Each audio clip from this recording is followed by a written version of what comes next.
don't know, I am studying here at Crown to become a teacher. I actually really hope to become a physical education teacher. So I figured I would do a presentation on childhood obesity because that kind of relates to what I want to do with my life.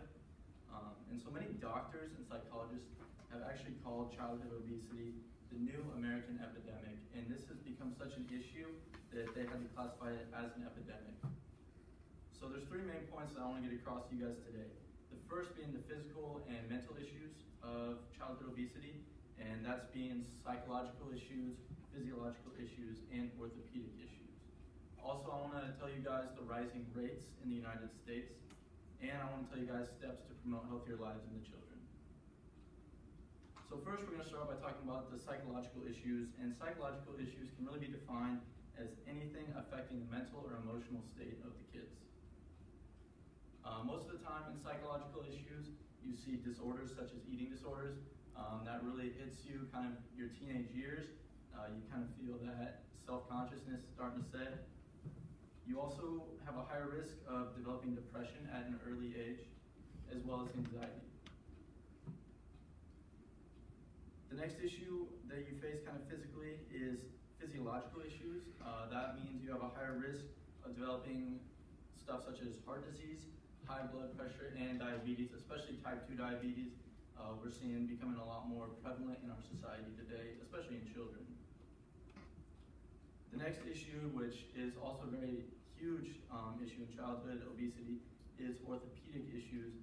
Sometimes this causes kids' legs to become bowed because their upper body weight is too much for their lower body to handle. Also, you're a lot more high risk of developing various types of arthritis. And also, in your future, you're a lot likely to have a very poor bone structure, especially as you become elderly. Carrying too much weight on your bones really will end up diminishing your bone structure. Then I found this quote from the American Heart Association, which really kind of hit me hard, especially because it talks about the lives of our kids. I mean, I'm not a parent yet, but it kind of makes you think, and it says this: because of the increasing rates of obesity, unhealthy eating habits, and physical inactivity, we may see the first generation that will be less healthy and have a shorter life expectancy than their parents. So if you think about that, I mean, the average human is projected to live about 75 years, and because of our kids not eating healthy and not remaining active, their lives are going to be expected to be a lot shorter than ours are today. So now we're going to move and talk about the rising rates of childhood obesity. So before we kind of get into those rates, I wanted to just ask a question, and why do we think that childhood obesity has become such an issue? A lot of parents kind of like to just blame natural causes. They like to say that kids develop early, they kind of eat early as they're developing, and so they'll become a little heavier, and then as they get older, they'll thin out. And that is the case for a lot of people, but at the same time, kids should never become obese, especially during childhood. So doctors suggest that the main causes of this are three things in particular. It's poor eating habits, lack of physical activity, and less time spent outdoors. So I'm from Oregon. I thought it'd really be cool to kind of compare the state of Oregon's childhood obesity rates to the state of Minnesota, because that's where I'm at right now.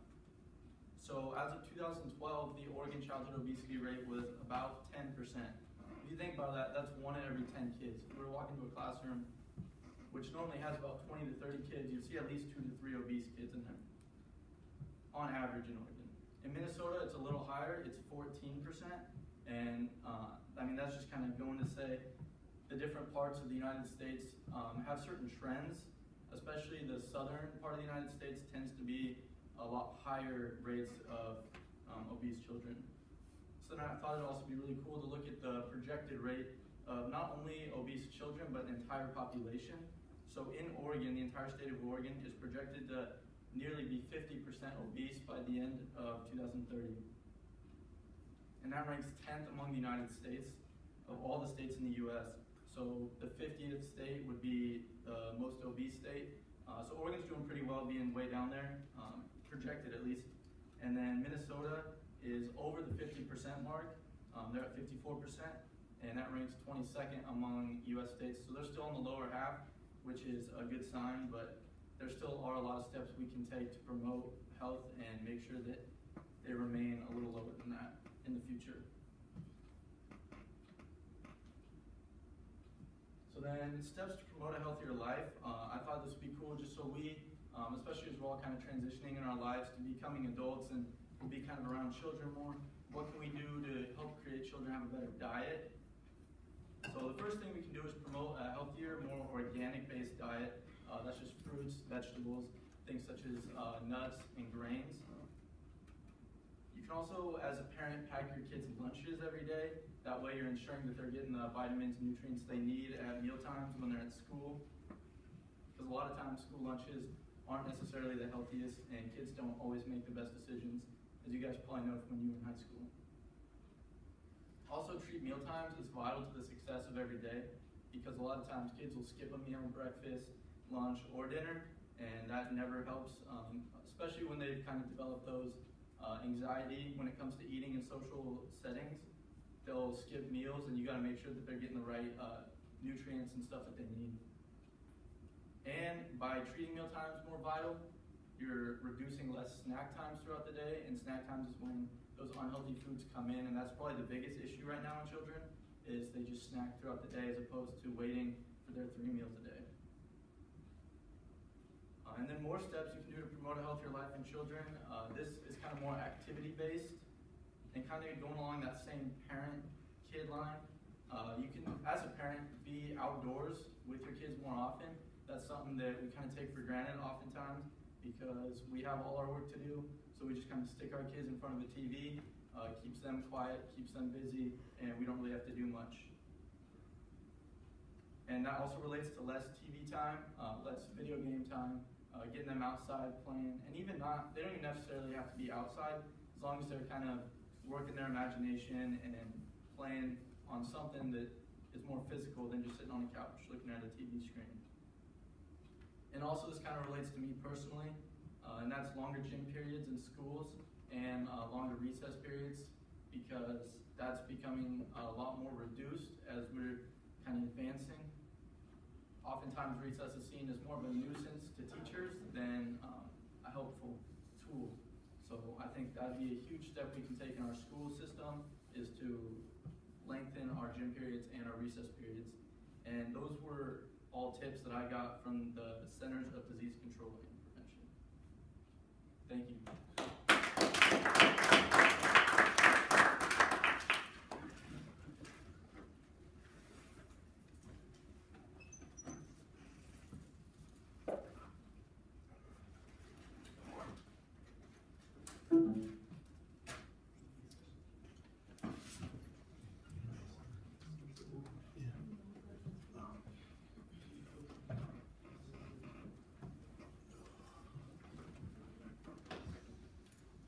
Great. Thoughts for Joy. Taylor.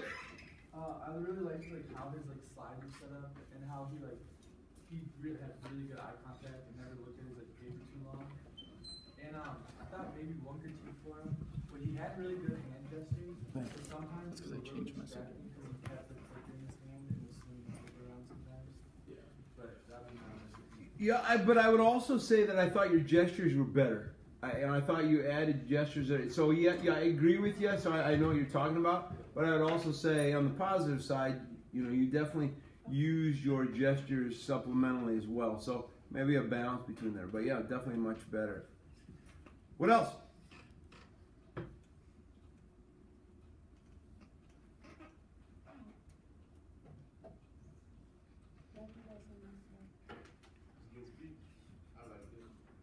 Isaiah. I can relate to being on Beats Kid.